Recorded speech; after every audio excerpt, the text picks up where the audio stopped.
Hello everyone, and welcome back to Profit Path, your guide to mastering your money and building a brighter financial future. Have you ever reached the end of the month and wondered, where did all my money go? It's a frustrating feeling, right? You work hard, you earn a decent income, but it seems like your bank account just doesn't reflect your efforts. If this sounds familiar, you're not alone, and today, I've got a simple, powerful, and life-changing solution for you. We're going to break down the famous 50-30-20 rule, a budgeting strategy that can transform your relationship with money. No complicated spreadsheets or financial wizardry required. By the end of this video, you'll have a clear, actionable plan to take control of your finances, reduce stress, and start building the life you've always dreamed of. So grab a notebook, and let's get started on your journey to financial clarity. So, what exactly is this magical 50-30-20 rule? It's a straightforward budgeting framework designed to help you divide your after-tax income into three simple categories: 50% for needs, 30% for wants, and 20% for savings and debt repayment. The beauty of this rule is its simplicity. It doesn't get bogged down in dozens of tiny categories. Instead, it gives you a big picture view of your spending, making it easier to manage and stick to. Think of it as a roadmap for your money. 50% ensures your essential bases are covered, 30% allows you to enjoy the life you're working for, and that crucial 20% is your investment in your future self. It's about creating balance, a sustainable system where you can live comfortably today while actively building wealth for tomorrow. This isn't about restriction. It's about intentionality. It's about telling your money where to go, instead of wondering where it went. Let's dive into the biggest slice of the pie, the 50% for your needs. This category covers all your essential living expenses. These are the non-negotiables, the bills you have to pay to live. We're talking about things like your rent or mortgage payments, utility bills like electricity, water, and internet, your grocery bill for cooking at home, transportation costs to get to work, essential insurance payments like health and car insurance, and any minimum payments on existing debts. These are your survival costs. The key here is to be honest with yourself about what is truly a need versus a want.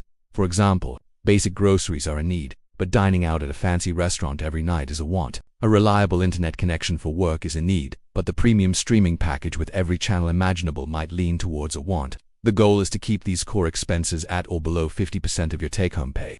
If you find you're spending more than 50% on needs, it's a signal that you might need to look for ways to reduce your core expenses, like finding a cheaper apartment, refinancing your mortgage, or cutting back on your grocery bill. Now for the fun part, the 30% for your wants. This is the category that makes life enjoyable and worth living. It's your budget for everything that you don't strictly need, but that brings you joy and fulfillment. This includes things like dining out with friends, your morning latte from the coffee shop, hobbies, shopping for new clothes, tickets to concerts or movies, streaming subscriptions like Netflix, and your vacation fund. This 30% is your permission to spend on yourself without guilt. Budgeting isn't about deprivation, it's about mindful spending. By allocating a specific portion of your income to wants, you can enjoy these pleasures freely, knowing that your essential needs and future goals are already being taken care of. It helps prevent lifestyle creep, where your spending increases every time you get a raise, leaving you with nothing extra to save.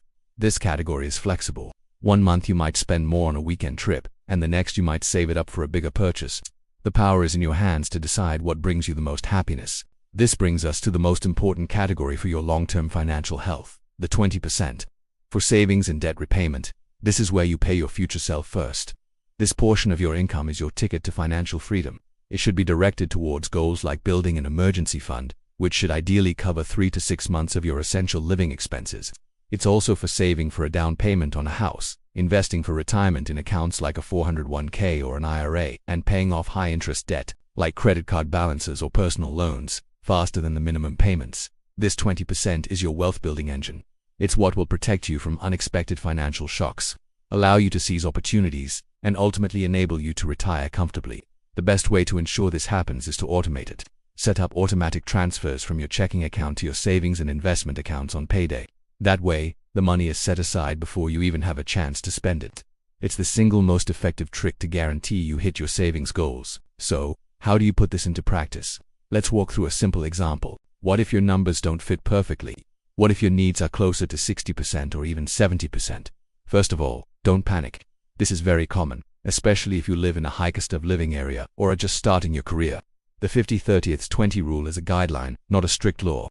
The first step is to see if there are any wants hiding in your needs category. Are you paying for premium cable you don't watch?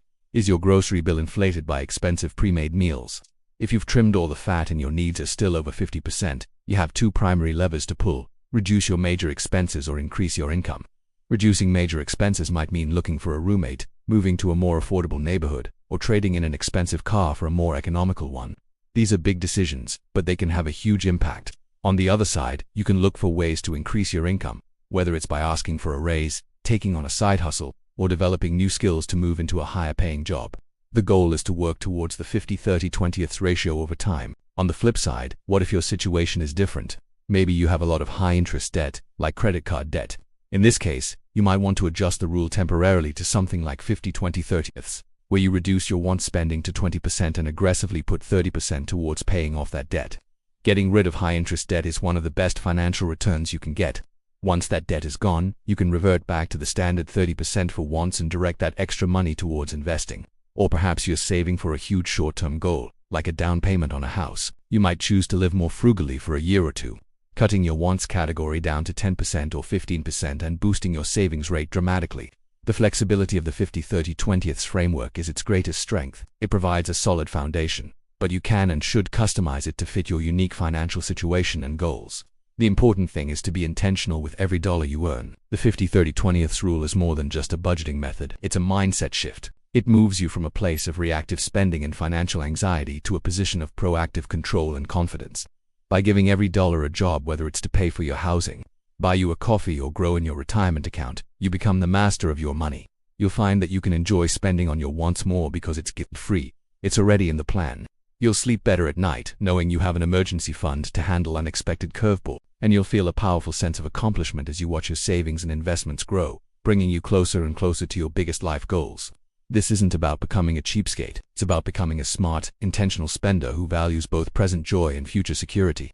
It's about building a sustainable financial system that works for you, not against you. So there you have it for 50-30-20ths rule explained. It's a simple, effective, and flexible way to manage your money, reduce financial stress, and build a secure future. Your challenge now is to take action. This week, start tracking your expenses. See how your spending aligns with the 50-30-20 framework and identify one or two areas where you can make a positive change. Remember, the journey to financial freedom is a marathon, not a sprint. Small, consistent steps are what lead to massive results over time. Thank you so much for joining me on Profit Path today. I hope this breakdown has given you the clarity and confidence to take control of your finances. If you found this video helpful, please give it a thumbs up. It really helps the channel grow. And I'd love to hear from you in the comments below.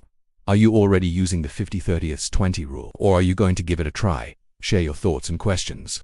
And of course, if you want more practical tips to master your money, make sure you hit that subscribe button and turn on notifications so you never miss a video. Thanks again for watching, and I'll see you in the next one.